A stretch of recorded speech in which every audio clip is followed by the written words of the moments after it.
Okay, it's still alive. They're still alive. Well, hello. Yes. I'm trying to get my magic up. You might be wondering, this isn't a magic wand. Yes, I know. This is a remote control. But this might as well be a magic wand. Because every time I need it, it's bloody disappeared. Alas, I do have a Harry Potter wand somewhere. I just don't know where it is. Ah, this light is just... That's better. Now, I believe the title of this video speaks for itself, but we're going to be ranking every Harry Potter film. Well, not every Harry Potter film. Cursed Beasts or Magic Beasts or Fantastic Mike or whatever it's bloody called. Yeah, we're going to ignore those ones, right? But we're going to be ranking all the main Harry Potter films from worst to best. Okay, a little disclaimer. I'm going to be ignoring the books. Yeah, yes, I know, shut up. I'm basically going to judge and this ranking only on the film content and the films. Just the standalone films is what I'm taking into account. And yes, before anyone asks, I did take the Harry Potter quiz and I am indeed a Hufflepuff. Like, what the f*** does Hufflepuffs do other than just die? I would much rather be Slytherin.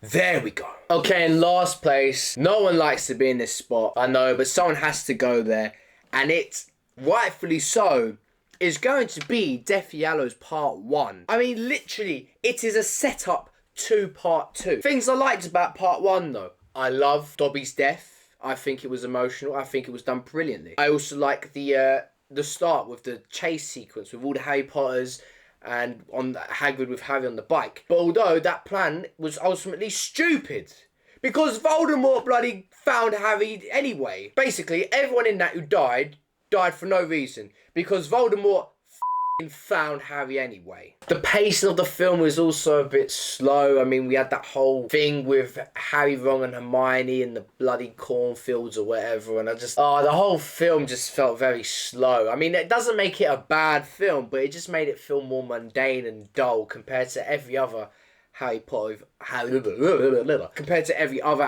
film out there. So, with that said, last place, 8th place. Is it 8 films? Yeah. 8th place goes to Deathly Hallows Part 1. I must be the one to kill Harry Potter. In 7th place, now this might be a bit controversial to very hardcore Harry Potter fans, but Philosopher's Stone has to be 7th. I've got to say it. And no, not Sorcerer's Stone. Get that American shit out of it. Philosopher's Stone. Philosophy, damn it. Yes, very nostalgic, very fun film. Do not get me wrong. It's got one of the best memes of all time. You're a wizard, Harry. I'm a what? You're a wizard, Harry. I'm a what? The final sequence is brilliant. Everyone quotes the bloody Hermione Ron chess sequence bit. No, Ron, no! What is it?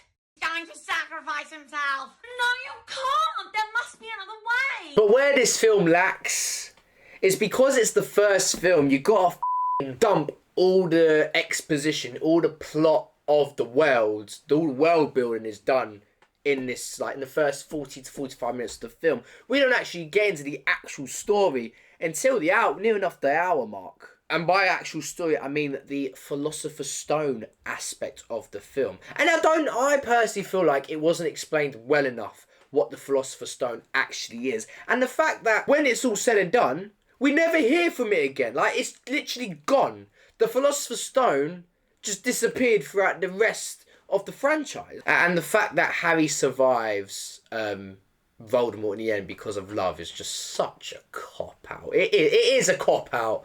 It is a big-ass cop-out. And I know I shouldn't make this a point, but I've got to say it. The acting in this film, I know they're young, I know they're just starting out, but come on, they could have done a little bit better. Anyway, Philosopher's Stone is in 7th place. It's Leviosa, not Leviosa. In 6th place, we have the Half-Blood Prince. Someone tell me what happens in this film. Like, generally, we went from Order of the Phoenix, where they infiltrated the Ministry, Voldemort's back, everyone's at their wit's end, and then Half-Blood Prince It's just the Snape story. Now, don't get me wrong. I love Snape. But we don't hear from Voldemort. We don't hear from... I mean, we hear from, like, Malfoy's firm. But bloody hell... Everything that happened at the end of Order of the Phoenix just didn't continue in Half-Blood Prince. It could just be a standalone film. But with that said, I love Snape as the Prince. I just love how this whole film is around, basically, the Half-Blood Prince, which is Snape. I love that. I love how Snape and the Malfoys and all that thing about Draco having to kill Dumbledore and Snape doing it instead. I love that. I love that. I love the Death Eaters plot in this one. Harry's confidence potion or luck potion, that whole sequence is funny as hell, mate. Yeah, funny. Brilliant. Dumbledore's death was done brilliantly. I think they couldn't have done it any better. It was brilliant. But with this film, what's with all the f***ing lovey shit in this film? What's with all the love things? I know they're teenagers and growing up, but like, it added nothing. It added nothing to the relationship between Ron and Hermione, or Harry, for that matter. It just did nothing. All the London stuff at the beginning, I couldn't give a shit. I couldn't give a shit about the London stuff. And the thing that I just don't like about this film, and I basically already said it, but it's the fact that Voldemort came back and does nothing. It's literally like season 5 of Stranger Things, where you've got this big climax, and now all of a sudden it's just back to school again. Like, oh, nah. So with that said, I believe this is 6th place, yeah. Half-Blood Prince is coming in at 6. Hey, she's only interested in you because she thinks you're the chosen one. But I am the chosen one. Okay, sorry. Okay, in 5th place, we have The Chamber of Secrets. Now, a lot of people love this one, and I can tell why. It's a very fun film. People love it as well because of Dobby. I f***ing hate Dobby. He's so annoying, and I don't like Dobby. You can curse on me as much as you want in the comments. I do not care about Dobby. I do not care whatsoever. He is annoying, and I just hate him. I hate him so much with passion. In fact, I cheered when he died in Death. Oh! Yeah, I don't give a shit about Dobby. Things I liked about Chamber Secrets. I love the car. I absolutely love that. I think that was a very fun sequence. The basilisk. I love that. I also like the story, the Tom Riddle and how he was Voldemort and his diary. I think that's really great. I think it was done perfectly. So I love that storyline. But the thing I don't really, well, not fan of really, it's the Hagrid plot. I mean, the Hagrid plot was basically to show Tom Riddle being a which, yeah, fair enough, yes. But then it's like Hagrid goes away and then comes back again. He has a dragon. Like, the stuff with Hagrid was pointless, in my opinion. Hogwarts is no longer safe. The Chamber of Secrets has been opened. The last one with Richard Harris, God rest his soul. I know he did a great job in this one. Do you know who didn't do a good job in this one? The kids. I can't keep saying the acting's bad. The acting's better this year. I hate spiders. Simple. And then one thing about this film, that again, it didn't matter when I watched it the first time, but after going and watching all of Harry Potter, the fact that when Harry stabbed up Tom Riddle's diary, he wasn't affected by it. Like we see in like other times where they've killed like a Horcrux, like Harry at least is like, but like, no, Harry just. But yeah, it just ruined for me the fact that Harry stabbed up the diary and he didn't feel anything. Again, like willful bloody Stranger Things, they killed Vecna, he didn't feel shit. Honest. Oh. But yes, Chamber Sequence. Chamber of Secrets is in at number 5. Can we panic now? At number 4, we have The Order of the Phoenix. Umbridge, f***ing so well done. That's a good thing. You were meant to hate this character, so they did that perfectly. Snape's backstory with James is brilliant. I love how James is a I love that. Sirius dying. It was a very serious moment. But yeah, very emotional and well done as well. Voldemort and Dumbledore at the end. When Dumbledore comes through, oh, that is such a badass moment. Badass. Well, I think it's the most badass thing in the series. Because you know, as soon as he came into the picture, shit was about to go down. And it did. I love the fight between Voldemort and Dumbledore. And I love how Dumbledore believes Harry throughout the whole of this film, and then he's the one that saves him. Like, I love that. I just love it so much. And throughout this whole film, Dumbledore is such a badass. Honestly. Dumbledore's got style. Oh, such a badass. Harry being a teacher as well, that was nice, that was good. It was a very good character arc for Harry as well. But there's two things about this film that I can't get behind. One of which is the colouring. Like the colour of the cinematography. It's very dull, it's very lacklustre. Other than when Fred and George are doing all the fireworks. Like, this one just felt like, if you was watching this at night, you could fall asleep.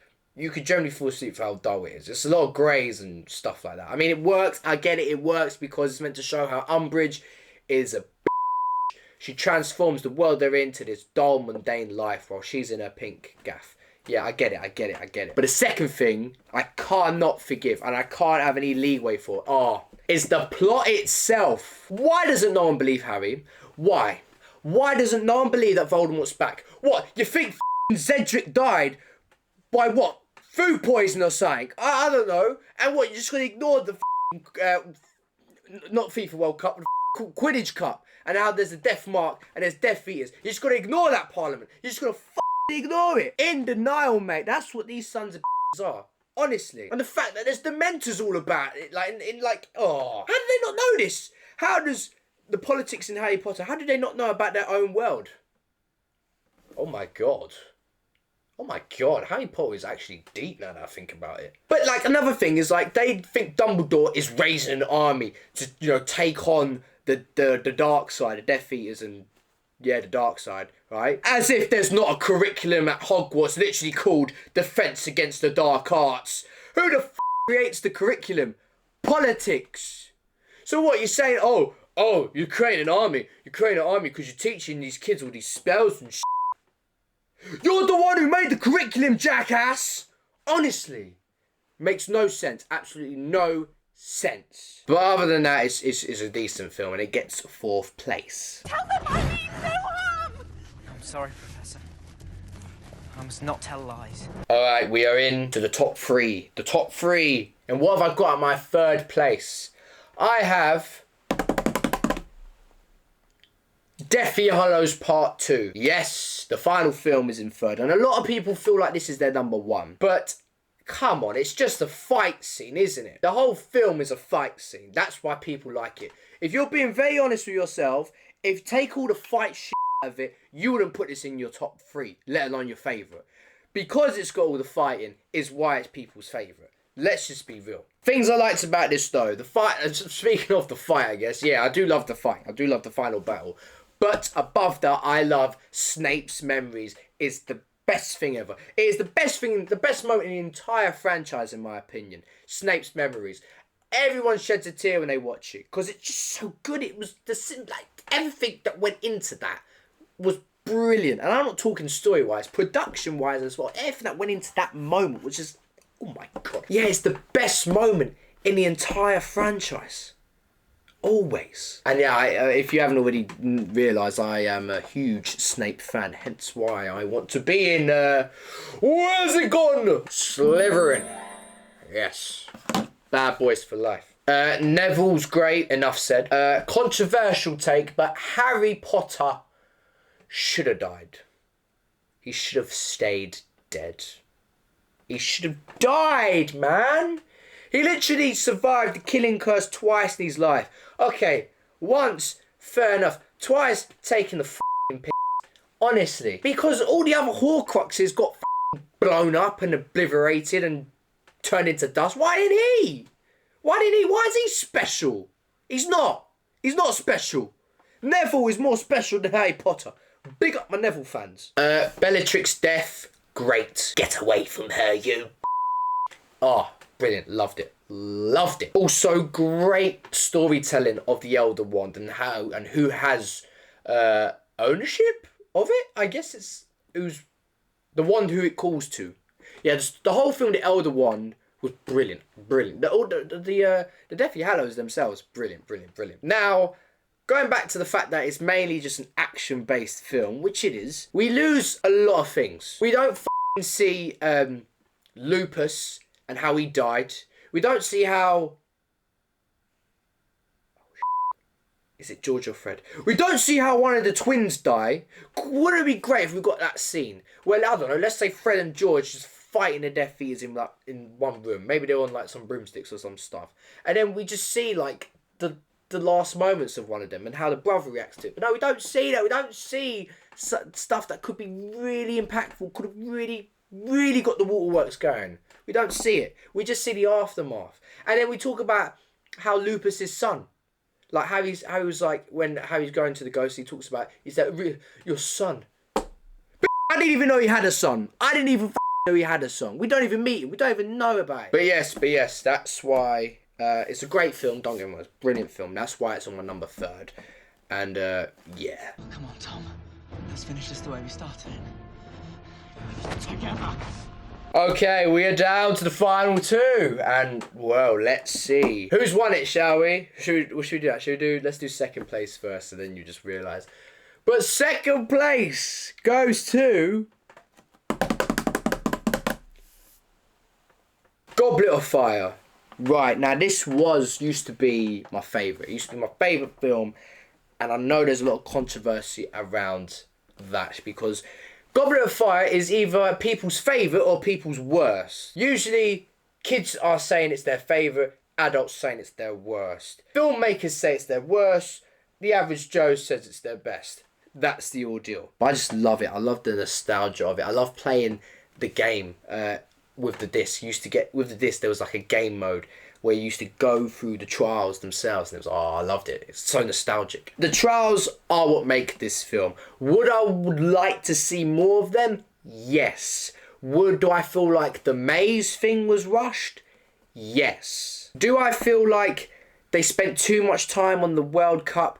Yes, I do. But it was a great sequence. It was a very good sequence. And honestly, every time when I was at uni and stuff, and there was like massive events going on, preferably when it was like bonfire night and everyone went to the park and all that jazz. It felt like that in Goblet of Fire. Like so many people around you. Like it gave that vibe. And I always like think of Harry Potter whenever I'm in situations like that. This is the only Harry Potter film to make me ugly cry. Obviously, I'm talking about Cedric's death. So it has to be up here because it made me ugly cry. We'll introduce the 3 unforgivable curses. That lesson I actually enjoyed thoroughly.